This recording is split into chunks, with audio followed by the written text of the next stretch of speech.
At 4:17 a.m. on November 12, 1944, the air in the Hürtgen Forest was thick with freezing mist, the acrid scent of burned pine, and the metallic tang of fresh blood. Corporal Elias the Doc Vance, officially a combat medic with the U.S. 28th Infantry Division, was pinned down in a shallow, mud-caked foxhole. He was 40 yards from a collapsed German pillbox, a distance too great for effective covering fire, yet far too close for the silence he desperately needed. Vance wasn't tending wounds. He was dismantling a captured German-style hand grenade, stick grenade, its wooden handle slippery with condensation. His M1 carbine lay unused beside him. In his lap rested his standard-issue canvas medical kit, usually filled with morphine syrettes, bandages, and sulfonamide packets. Now, it was a grisly workbench.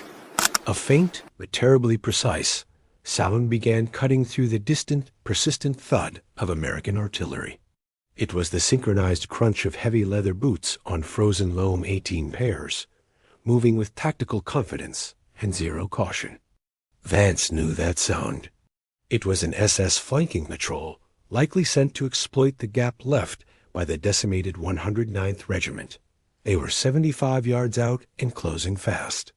Vance, who looked older than his 24 years, thanks to 3 months in the death factory of the Hürtgen, didn't panic. He worked with the practiced, detached calm of a surgeon, performing a high-stakes field amputation. He had exactly 3 minutes before the patrol would be upon his exposed position, and he had no effective cover. Only a 7-foot-long trench dug by exhausted infantrymen days before. He carefully removed the time-delay fuse mechanism from the German grenade. Next, he pulled out 3 small, dark brown bottles from his medical kit bottles that should have held iodine and sterile water. Instead, they were filled with finely ground black powder, scavenged from unexploded ordnance 2 weeks prior. This wasn't standard procedure. This was Vance's specialized brand of survival engineering. To understand why a U.S. Army medic was constructing a fragmentation trap using scavenged black powder and German fuses, one had to understand the 28th Infantry Division, the Bloody Bucket, and the men they collected.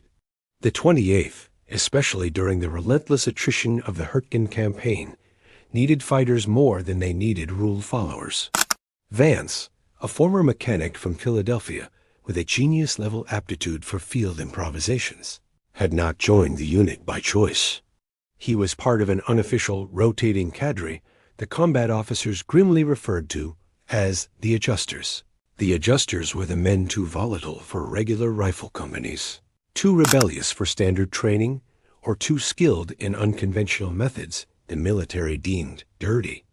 They were the scroungers, the black marketeers, the civilian engineers who saw military equipment not as immutable tools, but as raw materials to be re-engineered for impossible tasks.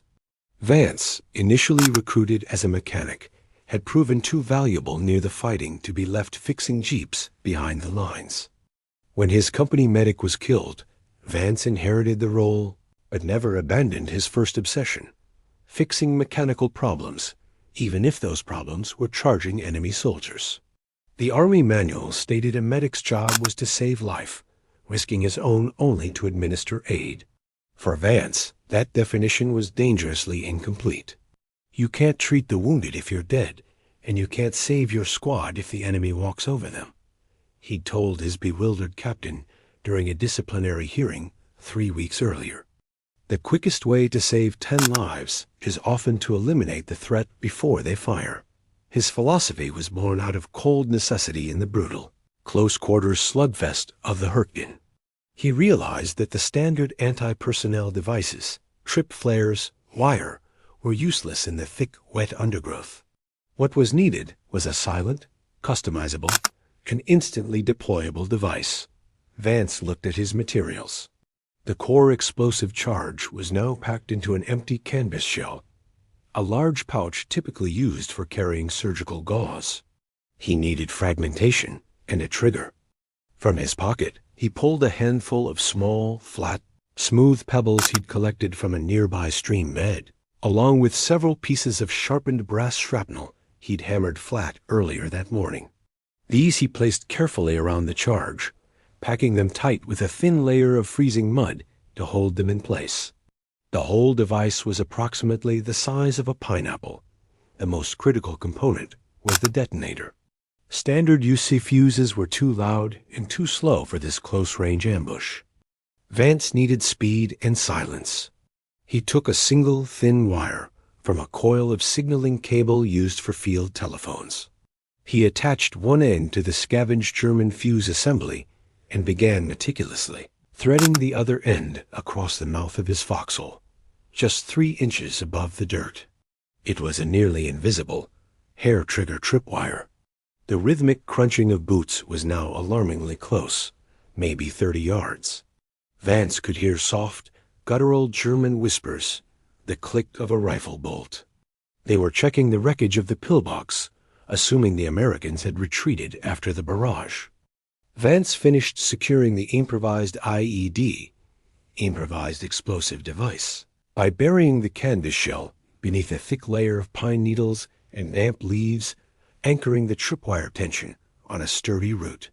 His heart hammered not from fear, but from the precision required in the final seconds. He retreated deeper into his foxhole, pulling his collar high. His weapon was no longer the M1 carbine or the scalpel. It was 3 feet of taut wire and his intimate knowledge of how to turn medical supplies into lethal shrapnel. If this calculated engineering failed, Corporal Vance, the reluctant surgeon of shrapnel, would have earned nothing but a swift death and 18 heavily armed German witnesses. The time was 4:20 a.m. The SS patrol, 18 men strong and moving in a staggered wedge formation, was now within earshot of low, sharp communication. Vance heard the distinct crunching stop. They were grouping 20 yards away, discussing the best approach to the abandoned foxholes. This gave Vance precisely 30 seconds before they would start probing forward. He pressed himself into the wet earth. The cold had ceased to register. His focus was entirely on the tension of the wire he'd laid. Vance was relying on a principle he called the geometry of the kill.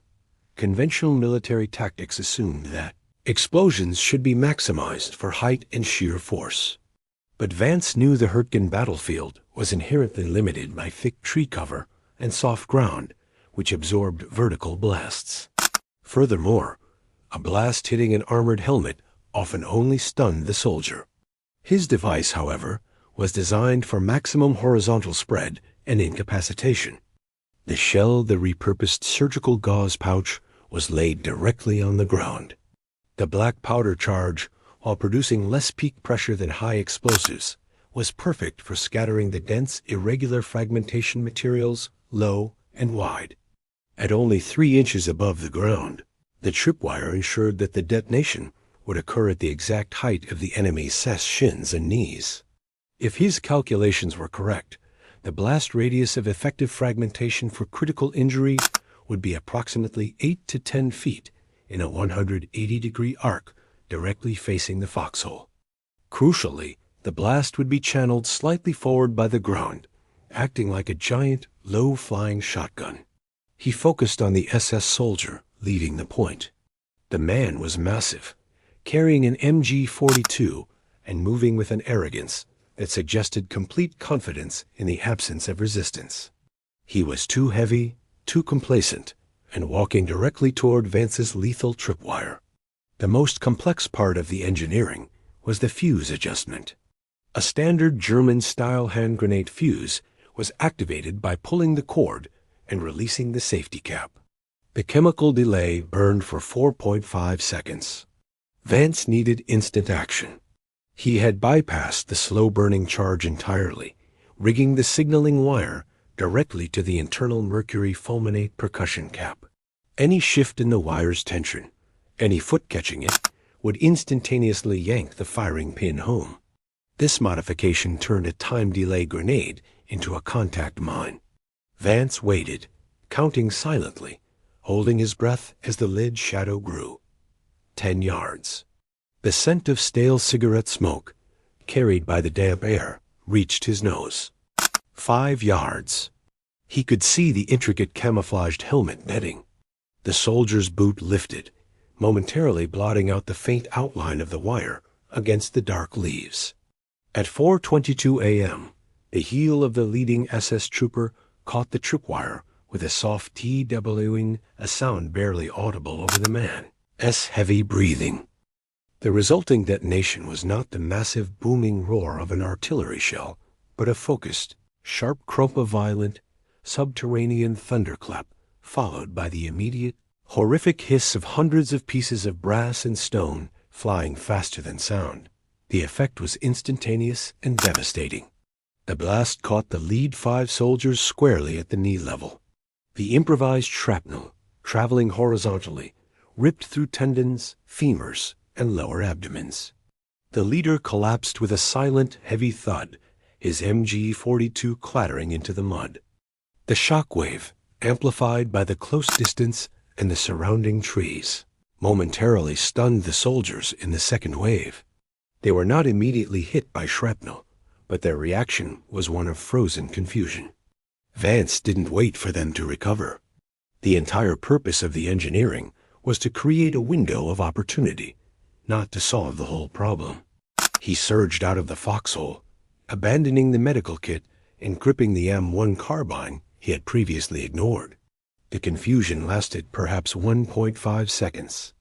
The 12 remaining SS soldiers, most of whom were still standing, but disoriented by the flash and the sudden sound of screams, began scrambling for cover. Vance knew his position was immediately compromised, but his improvisation had achieved its primary goal: chaos and incapacitation among the immediate threat. He fired his first 3 shots in quick succession into the cluster of panicked enemy soldiers, aiming for the center mass of those trying to recover the fallen MG-42. He heard 3 distinct, solid thwacks before the forest erupted in answering fire. The survival calculus was stark. He had eliminated 5 men and bought himself 5 precious seconds. Now the remaining 13 SS troops, enraged and professional, were looking for the source of the blast. Vance's position was known, and he was alone, 40 yards from a heavily fortified position he was supposed to be observing, not attacking. He needed a tactical escape route, and quickly. He sprinted low, heading not back toward the American lines, but laterally toward the collapsed pillbox, the most dangerous location on the field seeking, the dense cover of its crumbling concrete walls. The only way out was forward. Vance sprinted the 40 yards under a fierce hail of German fire. The bullets from at least 3 Carabiner 98K rifles and 1 MP-40 ripped through the dense undergrowth where he had just been standing. He moved with the desperate, angular energy of a man who understood that speed was his only shield. He reached the ruined perimeter of the pillbox at 4:24 a.m., slamming hard into a wall of broken concrete that still offered torso-level protection. He dropped to one knee, panting, checking his magazine. He had 12 rounds left in his M1 carbine and a single Mark II fragmentation grenade, the standard American pineapple. The strategic dilemma was immediate and brutal. Option A: stay and fight. Use the pillbox ruins as a defensive perimeter. Risk: the remaining 13 SS soldiers, organized and professional, would surround and overwhelm him. They knew his exact location and would deploy flanking maneuvers. He would be dead within 10 minutes. Option B: retreat. Sprint back toward the supposed safety of the 109th Regiment's lines. Risk: he would have to cross 150 yards of relatively open terrain, guaranteeing he would be shot in the back by the now alerted enemy. Vance chose a silent third option, one born of his survival engineering mindset: modify the environment. The concrete bunker, designated Hill 402 in the tattered maps, had been hit repeatedly by heavy American shells days ago. One enormous hit had blown the main firing slit wide open, but the core structure remained intact, creating a small, sheltered internal space. Vance noticed a critical detail: a partially exposed length of rusted rebar, a structural component of the bunker, jutted out from the rubble at a 45-degree angle. He also spotted a discarded German field phone receiver, its black bakelite housing cracked. The SS troops were already splitting into two teams, one moving cautiously forward, using tree trunks for cover, and another moving wide to the left, attempting a classic double envelopment. They were acting perfectly by the book. Vance pulled out his final American fragmentation grenade. Standard U.S. procedure mandated throwing the grenade overhand, allowing the standard 4 to 5 second delay before impact. This gave the enemy time to dive for cover or even throw the grenade back. Vance, however, was not interested in an explosion. He was interested in time and sound. He quickly grabbed the heavy, cracked bakelite receiver of the abandoned field phone. He used the butt of his M1 carbine to smash the remaining plastic, freeing the heavy copper wire coil inside. He stripped the wire with his teeth, creating two short, sturdy lengths. Using one length of copper wire, he carefully secured the safety lever, the spoon, of his Mark II grenade to the rusted rebar. He positioned the grenade so it was perfectly obscured by a shard of concrete, its pins still firmly in place. This was merely an insurance policy for a future contingency. His primary focus was the remaining 12 SS troops, who were now 20 yards away, barking commands in German. Vance pulled out a small, flat tool from his belt, a modified cotter pin puller he used for jury-rigging engines. He used it to scratch deeply into the brass casing of his final 3 M1 carbine rounds. This was a dangerous improvisation, weakening the casing to increase the chance of a fragmentation burst on impact, but also heightening the risk of a catastrophic chamber failure. He loaded the magazine. At 4:26 a.m., the lead German soldier rounded a thick oak tree, rifle poised. Vance didn't aim for the man's body. He aimed for the man's ear. He fired a single shot, designed not just to kill, but to shock the remaining men into believing they were facing a well-defended, established position. The round impacted the German's helmet with a sickening thwack, sending the man reeling. The customized round fragmented, sending brass pieces violently outward, but the real show was still to come. The goal was to draw the entire SS patrol into a single exposed killing zone, and to do that, Vance needed leverage a heavy explosive payload he didn't possess. He scanned the immediate perimeter again. His eyes landed on a cylindrical shape half buried in the mud, barely visible, a U.S. 60mm mortar round, a dud likely fired days earlier. Its fuse was intact, but its stability was unknown. Most soldiers would run away from a dud mortar round. For Elias Vance, it was his next project. He had exactly 1 minute before the SS patrol closed the distance and initiated a definitive sweep of the ruins. The gamble was whether he could turn that unstable piece of failed ordnance into a controlled bomb before they discovered his solo position. He needed the silence and cover provided by the momentary confusion of the single-shot kill. He began digging furiously, clawing the wet earth away from the dangerous inert cylinder, racing against the inevitable return of organized German fire. The 60mm mortar round lay heavy and cold in Vance's hands.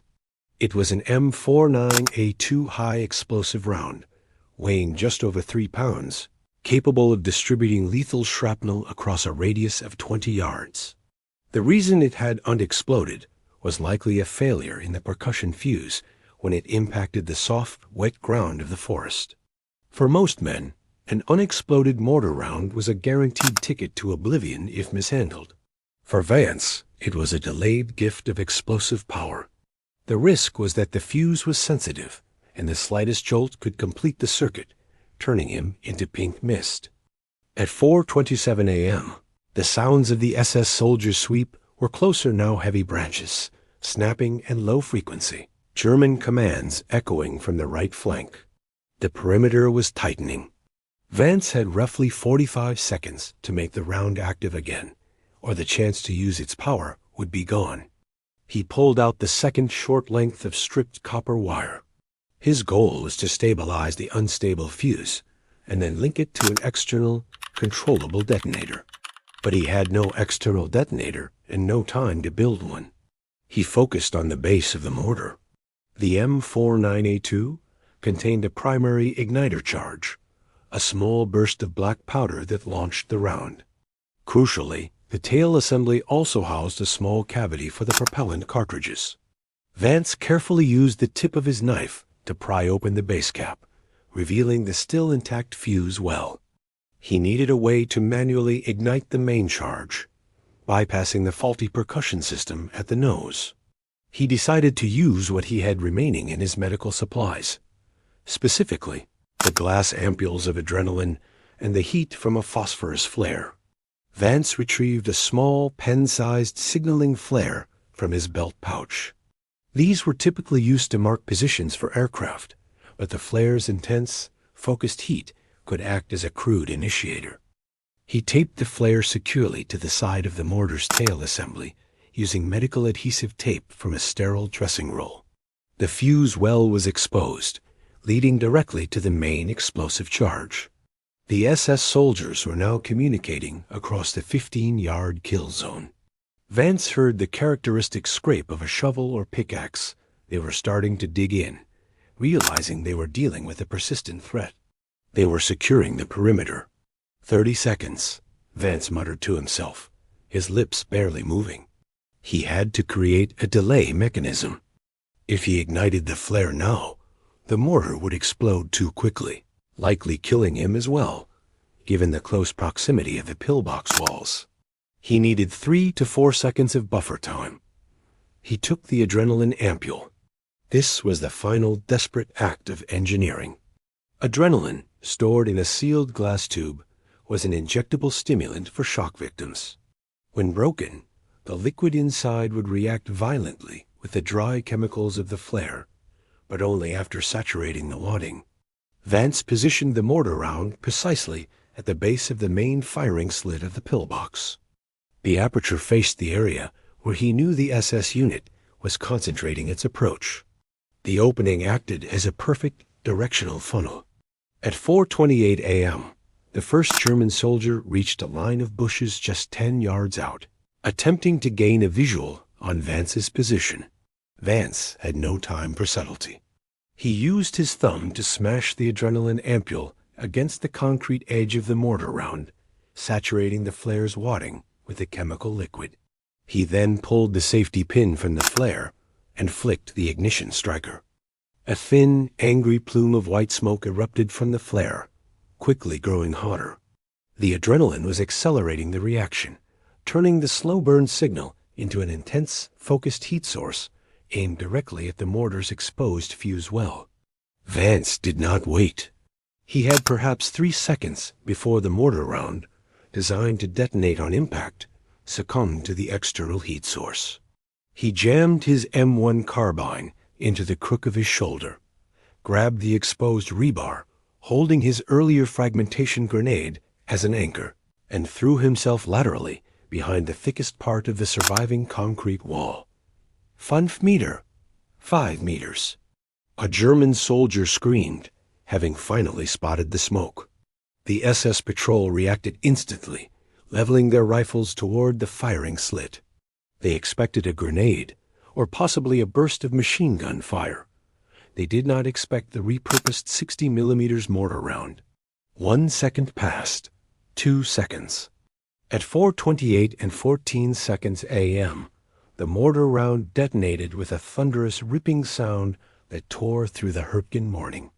The explosion was contained and channeled by the pillbox walls, forming a deadly localized cone of shrapnel and high-velocity debris straight into the cluster of approaching SS troops.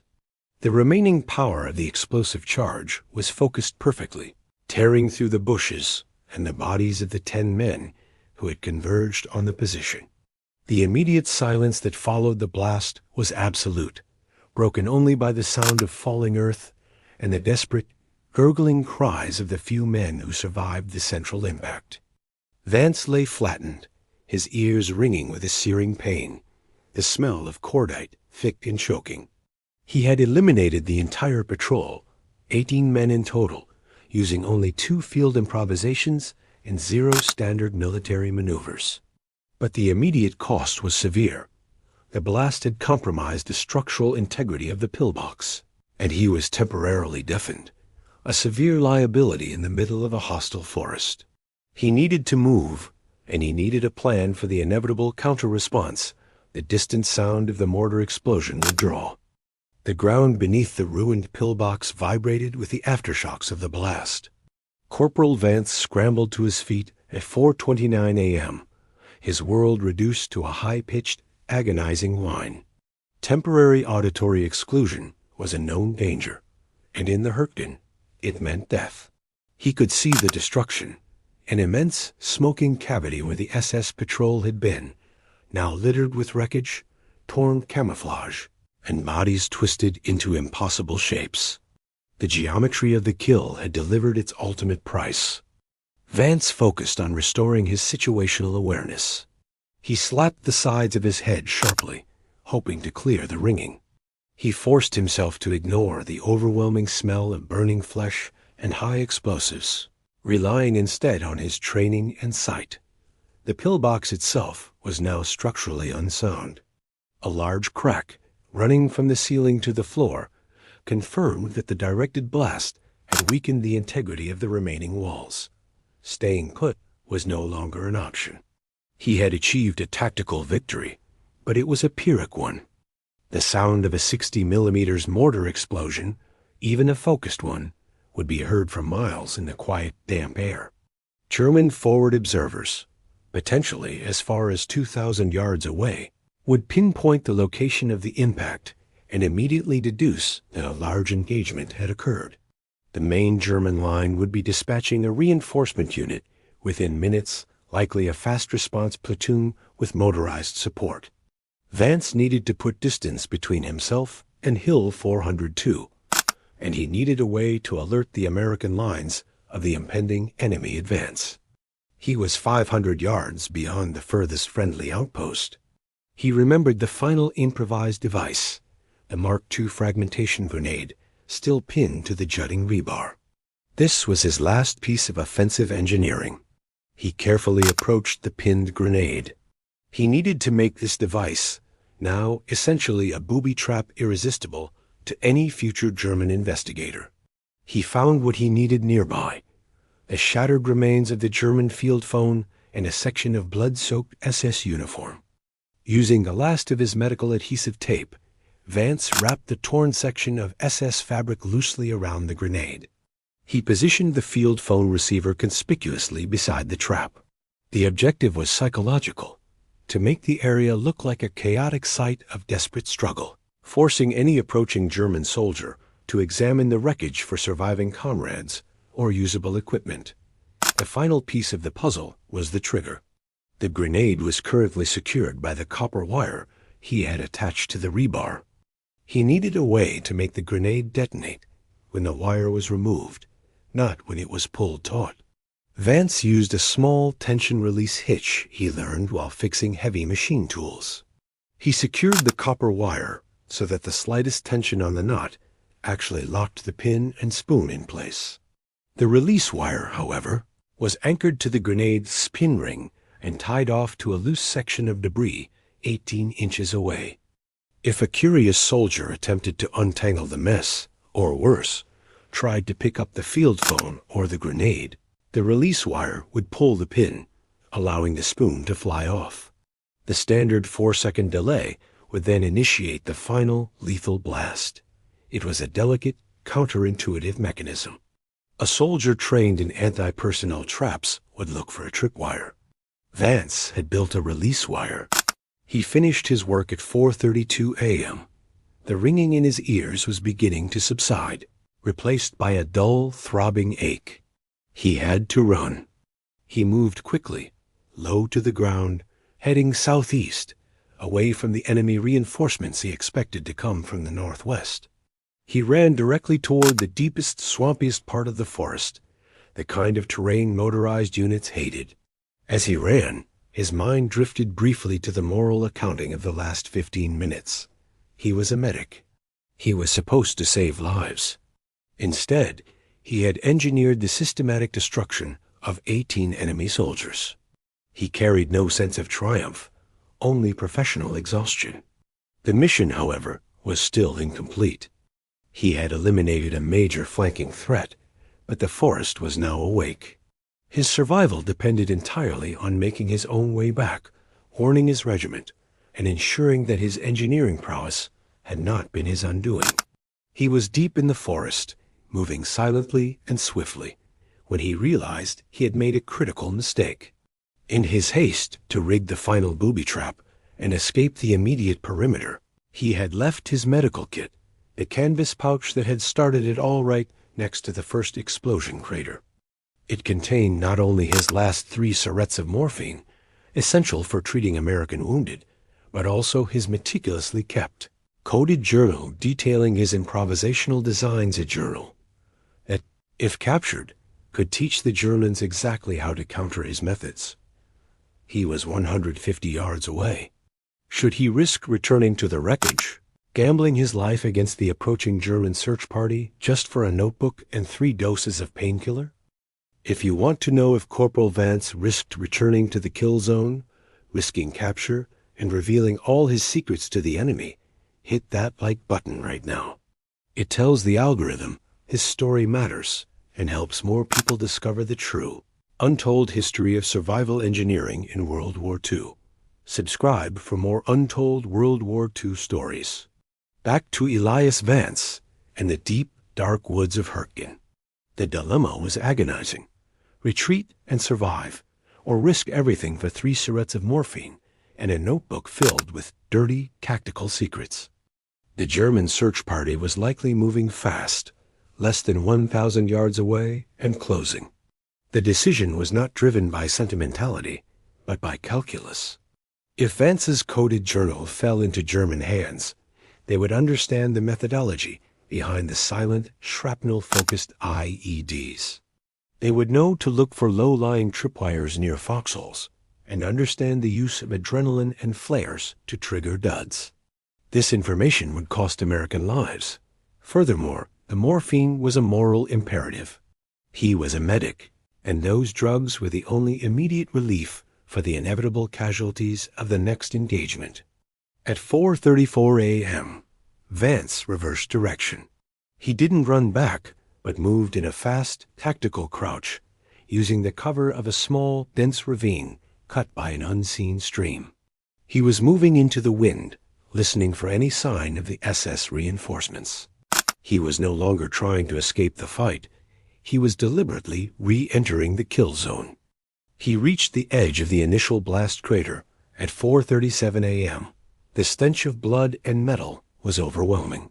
He could see the canvas medical kit lying half open, 15 feet from where he stood. It was dangerously exposed. He froze. He scanned the entire area, using micro-movements, checking the lines of sight. He looked for anything that seemed out of place.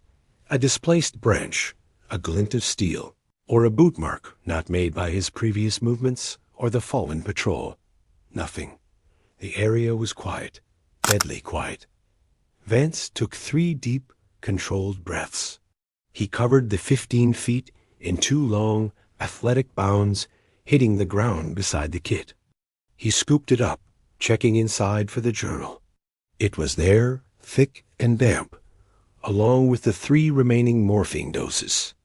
As he grabbed the kit, his eyes caught movement, not human, but mechanical. A large, dark form was moving slowly through the dense pines, 500 yards to the north. It wasn't motorized infantry. It was something heavier, moving with the sluggish confidence of overwhelming power. A German tank. Specifically, a Panzer IV USFH, one of the later models, equipped with a long-barreled 7.5 centimeters K WK-40L 48 gun. Its presence here indicated a major, organized counterattack, not just a cleanup patrol. The tank was likely leading the motorized infantry reinforcements, moving slowly to clear the path. Vance knew he was spotted. The tank hadn't fired yet, but its commander would have been using binoculars to survey the site of the recent large explosion. Any movement near the pillbox ruins would be immediately noted. His M1 carbine was useless against the Panzer, the Fourth's thick frontal armor. He had no bazooka, no satchel charge, and no time to scavenge. His survival engineering skills had solved the infantry problem, but they were almost irrelevant against 25 tons of steel. He needed an anti-tank solution, and he had literally nothing but mud, pine needles, and desperation. He quickly assessed the terrain. The Panzer IV was currently traversing a section of soft, muddy ground, following a deeply rutted logging path. It was slow-moving, covering perhaps 10 feet every 5 seconds. Vance needed to force the tank to stop in a specific, advantageous spot. He remembered the structural weakness of the German machine gun position nearby, the one that had been blown open by the previous American shellfire. The German forces often used these ruined structures as anchor points for new defensive lines, meaning they would try to retrieve the MG-42 machine gun that had been dropped by the patrol leader. Vance made a high-risk, counterintuitive move. Instead of running away from the tank, he ran parallel to its path, moving toward the wreckage of the patrol leader's fallen MG-42. His objective was simple: immobilize the tank by exploiting its only weakness, the tracks, using an improvised weapon that mimicked the effect of a Teller mine. He reached the downed MG-42 just as the Panzer IV rotated its massive turret, the long gun traversing slowly to aim directly at the pillbox. The sound of the grinding tracks and engine was deafening now, drowning out the residual ringing in Vance's ears. The machine gun itself was ruined by the blast, but the ammunition belt was intact. Vance began ripping off the heavy 7.92 millimeter steel-cased rounds. He needed the bullets, and crucially, the heavy, interconnected steel links of the belt. He had less than 40 seconds before the tank commander decided to fire a high-explosive round to sanitize the entire area. He began frantically stuffing the heavy steel links and the sharp, pointed rounds into a pocket of his combat trousers, creating a thick, weighted sack of shrapnel and metal. He needed a way to deliver this metallic payload to the track mechanism with force. He was still missing the two key components of any improvised mine: the explosive charge and the igniter. He looked around wildly. All his explosives were spent. Then he saw an item dropped by one of the fallen SS troops, an item of pure desperation and last resort utility, a German anti-tank hollow charge grenade, Panzerwerf mine. The Panzerwerf mine was a nasty piece of gear, designed to be thrown by hand against the tank's side armor. It had a magnetic base, but this specific one was lying in the mud, its stabilizing fins bent, rendering it useless for a standard throw. Its shape, however, was perfect. If Vance could rig the heavy MG-42 ammunition around the Panzer mine and deploy it precisely under the treads, he might stand a chance. The Panzer IV stopped, its 75 mm gun centering on the collapsed pillbox. A muzzle flash would come any second. Vance had run out of time to engineer a complex solution. He had to rely on brute force and sheer luck.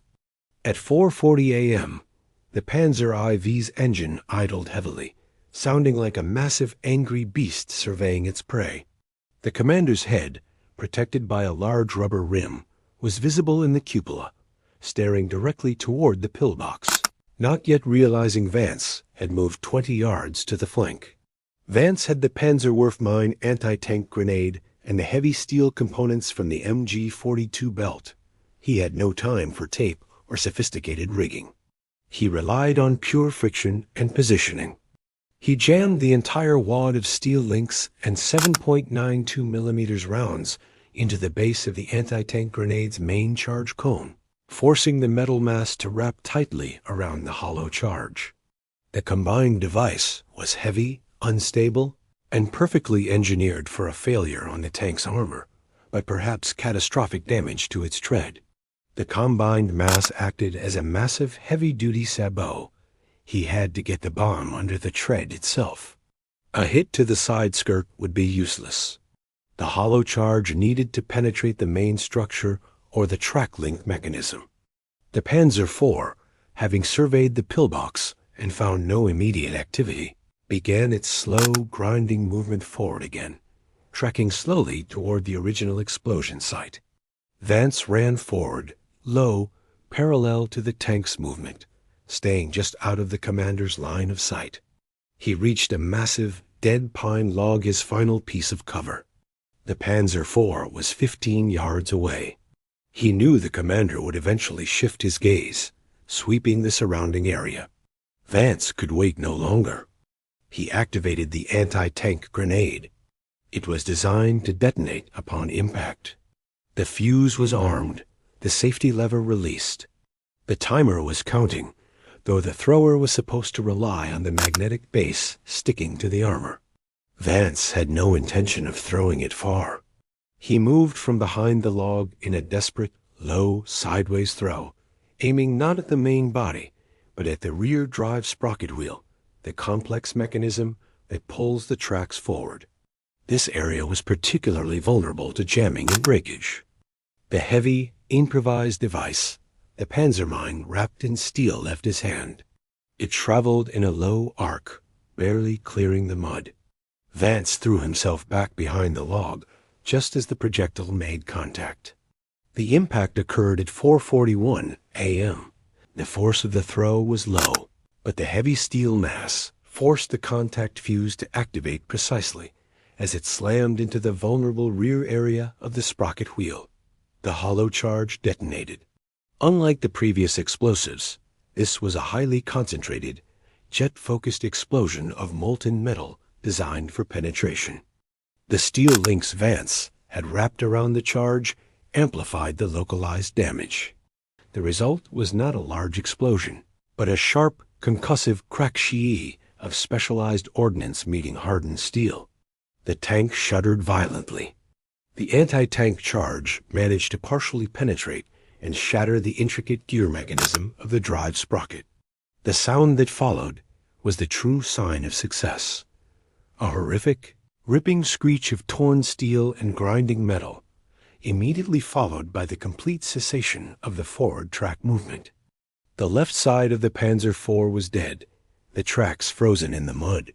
The tank was instantly immobilized, its long gun pointing uselessly into the sky as the recoil locked the barrel temporarily. The crew was momentarily stunned, but they were not dead. An immobilized tank is still a heavily armored, functional fighting vehicle. The main gun was still operational, and the two bow-mounted MG-34 machine guns were waiting to sweep the area. The tank commander, startled by the violent stop, quickly slammed his hatch shut. He knew exactly where the attack had come from, his left flank, near the dead pine log. Vance now faced a truly impossible situation. He had survived 2 close-range explosions, eliminated an entire patrol, and immobilized a Panzer IV, but he was trapped less than 15 yards from a fully armed tank, alone, with only 9 rounds remaining in his carbine. The tank's radio operator immediately began reporting the attack. The noise of the explosion had drawn every German eye and ear in the sector. The motorized infantry, which had been lagging behind, was now accelerating their approach, having heard the distinct sound of the tank immobilizing. Vance had bought time for his regiment, but he had sealed his own fate in the process. He heard the heavy metallic click of the MG-34 machine gun being charged in the turret. The tank was about to spray the area around the dead pine log with overwhelming fire. Vance had to move, but where? He looked down. He was next to the dead pine log. The German tank was now completely focused on his position, and the infantry was minutes away. He needed a place to disappear, not just take cover. The answer lay beneath his feet, the decaying, saturated wood of the ancient log, riddled with beetle holes and rot, and saturated with 3 decades of rain. He began frantically digging with his hands, scooping out the soft, black decayed wood, creating a shallow burrow just as the MG-34 began to fire. The MG-34 machine gun, mounted on the Panzer IV's turret, opened fire at 4:42 a.m. An uninterrupted, terrifying stream of 7.92 millimeters rounds tearing through the air. The heavy machine gun, cycling at 900 rounds per minute, pulverized the dead pine log and the surrounding foliage. The air filled with splintered wood, hot brass casings, and the whistle of near misses. Vance was half buried in the shallow depression he had clawed out beneath the log. The earth was soft, damp, and offered marginal protection against direct hits, but it prevented the fragmentation and splash of the bullets impacting nearby concrete. He could feel the impact of the heavy rounds shaking the ground above him, the smell of burning lubricant and cordite suffocating him. He was waiting for the inevitable. The tank crew would realize he was killed by the automatic fire, and they would resort to a high explosive round from the main gun, or more likely the motorized infantry would arrive and systematically search the perimeter. He checked his pocket. He still had the coded journal and the 3 morphine syrettes. He had preserved the assets, but at what cost? His chance of survival had dropped from slim to virtually zero. Vance knew the exact timeline. The motorized unit, based on the range of the mortar explosion, would reach the site in approximately 4 to 5 minutes. It was now 4:43 a.m. He needed a distraction massive enough to cover his escape, and more importantly, a warning signal loud enough to reach his regiment 500 yards away. He still had 9 rounds in his carbine. He realized his only target was the tank commander as exposed vision. Ports the tiny slits of laminated glass and steel designed to resist rifle fire. The chance of a single .30 caliber round penetrating the specialized Schutzglock was minimal, but the sound and impact would create extreme disorientation inside the fighting compartment. Vance pulled the pin from the last surviving flare, a bright red signal marker designed for rescue, not combat. The MG-34 briefly ceased fire, reloading or cooling down. This was Vance's moment. He emerged from the burrow, sprinted 10 feet to the tank's right flank, and jammed the ignited flare into the track assembly near the damaged drive sprocket. The thick, acrid red smoke immediately began billowing up, engulfing the tank's vision ports. The smoke was harmless, but effectively blinded the crew's immediate vision and flooded the compartment with burning sulfur fumes. The sudden blast of smoke sent the tank crew into chaos. The MG-34, now blindly searching, resumed fire, sweeping wildly in a 60-degree arc, missing Vance by yards. Vance ran back to his original position and took aim. He didn't have time to shoot all 9 rounds. He fired 3 times, aimed at the same small, central vision slit on the driver's front plate. Thwack, thwack. The rounds impacted the hardened glass. They did not penetrate, but the force caused the protective laminated glass to spiderweb instantly, obscuring the driver's view of the immediate front. The entire Panzer IV crew was now blind, deafened by the immediate explosions and choking on chemical smoke. The tank had become a 25-ton, stationary, blind steel coffin. Vance ran south, plunging into the thickest, wettest swamp known locally as the Bone Grinder, a depression of saturated soil and deep mud where no heavy vehicle could pursue him, and where even infantry struggled. He heard the rising, rapid roar of multiple engines. The motorized infantry had arrived. At 4:45 a.m., Vance, knee-deep in freezing mud and tangled roots, looked back just as the first line of German soldiers, equipped with MP-40 submachine guns, burst into the clearing. They were met not by an American defense, but by a smoking, disabled tank, the wreckage of their patrol, and the sudden, chilling detonation of Vance's final booby trap. The lead German soldier, tasked with clearing the perimeter of the destroyed pillbox, had evidently spotted the strange tangle of wire and SS uniform wrapped around the Mark II grenade. Believing it to be a piece of intelligence or a wounded comrade, he had attempted to clear the debris. The release wire mechanism worked perfectly. The resulting fragmentation blast took the lead soldier and his nearest companion instantly. The explosion confirmed to the incoming German reinforcements that they were not merely dealing with a surviving skirmisher, but an established and incredibly lethal field of improvised defenses. Vance continued his frantic run through the swamp, the sounds of German shouting and confused gunfire rapidly fading behind him. He had completed the tactical objective: neutralize the threat, eliminate the pursuit, and warn the regiment. All he had left to do was survive the 500 yards of brutal forest that separated him from the American line. He was exhausted, dehydrated, and suffering from concussive shock, but alive. His life depended on his ability to make silence his final, critical piece of engineering. The swamp was Vance's protector and his tormentor. By 5 a.m., the pre-dawn light was starting to pierce the dense canopy, revealing the brutal terrain. The bone grinder lived up to its name.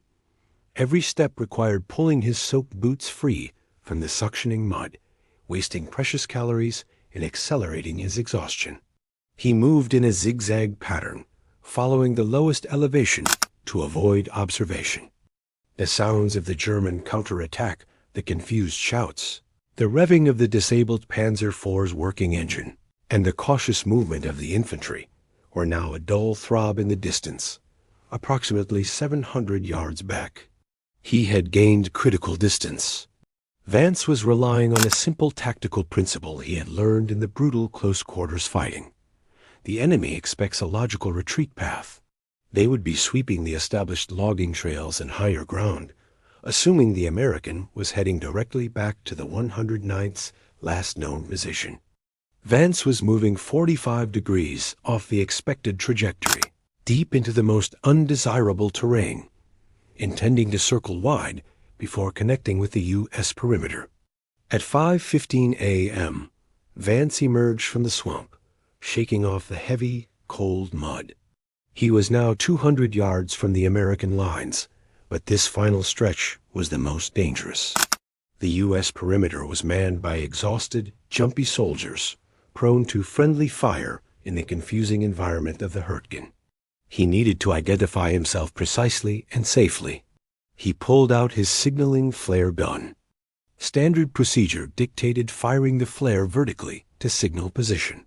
Vance knew that if he did that now, he would be instantly visible to any German observer who might have followed him out of the swamp. He needed a discreet, localized signal only visible to the 109th Regiment's observation post. He moved to a cluster of 4 thick Douglas fir trees that stood sentinel at the edge of the U.S.-controlled ground. He climbed the tallest one, silently, his body aching with every movement. He stopped 25 feet up, concealed by the heavy branches. From this vantage point, he spotted the American positions, a line of weary foxholes manned by the remnants of Easy Company, 109th Infantry. They were silent, hunkered down, expecting a major assault following the loud explosions an hour earlier. Vance realized that he couldn't use the red flare. Red was the signal for enemy contact, urgent reinforcement. The Germans would know what it meant instantly. He needed the specific yellow flare used for friendly position confirmed. He checked his pouch. No yellow flare. He had only one remaining red flare and his empty M1 carbine. He looked at the red flare. It could be his doom or his salvation. Vance took the flare and aimed it directly at the trunk of the tree opposite him, a distance of 3 feet. He fired. The flare struck the tree, igniting instantly. But instead of soaring into the sky, it was channeled by the tight cluster of pines. The intense heat caused a massive, localized plume of dense white smoke, mixed with flashes of red light, to rise rapidly, entirely contained within the 4 trees. The sound was muffled by the thick wood, reducing the report to a controlled puff. Crucially, the smoke drifted sideways for 10 feet before dissipating into the heavy morning mist. It was a brief, unmistakable localized signal of colored smoke, perfectly visible to the Easy Company observation post, only 50 yards away, but nearly invisible to anyone looking from the German side. Within seconds, he heard a sharp, whispered challenge from below. Halt! Identity, now! Vance slid down the tree, landing heavily on the wet ground. He dropped his empty rifle and raised his hands, displaying the canvas medical kit. Corporal Vance, 28th Infantry, 109th attached, medic. Tell your lieutenant we have a Panzer IV immobilized on the logging road, 700 yards north. They are preparing a major counterattack. The 3 men of the observation post, initially aiming their rifles at his chest, lowered their weapons slowly. They saw the mud, the exhaustion, and the absolute certainty in his eyes. At 5:20 a.m., Elias Vance crossed back into American lines. His mission was complete, his life saved by his own brutal ingenuity. He immediately handed over his coded journal, but before collapsing from exhaustion, he ensured that the 3 syrettes of morphine were placed directly in the hands of the acting company commander. The men stared at him, the medic who walked out of a German ambush, having defeated 18 infantrymen and a tank with a medical kit, a dud mortar round, and a roll of adhesive tape. Vance had not just survived. He had redefined the very meaning of combat engineering. The battle for the Hürtgen Forest was far from over, but thanks to the intelligence he brought back, the 109th was ready for the German counterattack he had set in motion. Corporal Elias Vance spent 3 days recovering from concussive shock and exposure before being transferred out of the Hürtgen Forest. His actions on the morning of November 12, 1944, secured the flank for the 109th Regiment, buying them the critical hours needed to regroup and repel the heavy German counterattack that followed. The immobilized Panzer IV acted as a final massive roadblock, slowing the enemy advance long enough for U.S. artillery to target the motorized infantry units.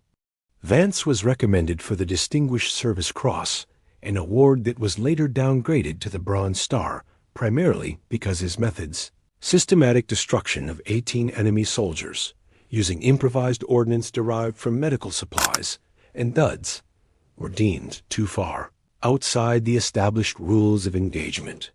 His coded journal, detailing his techniques of survival engineering, was immediately classified by Army Ordnance, not for combat use, but for tactical analysis of enemy improvised devices.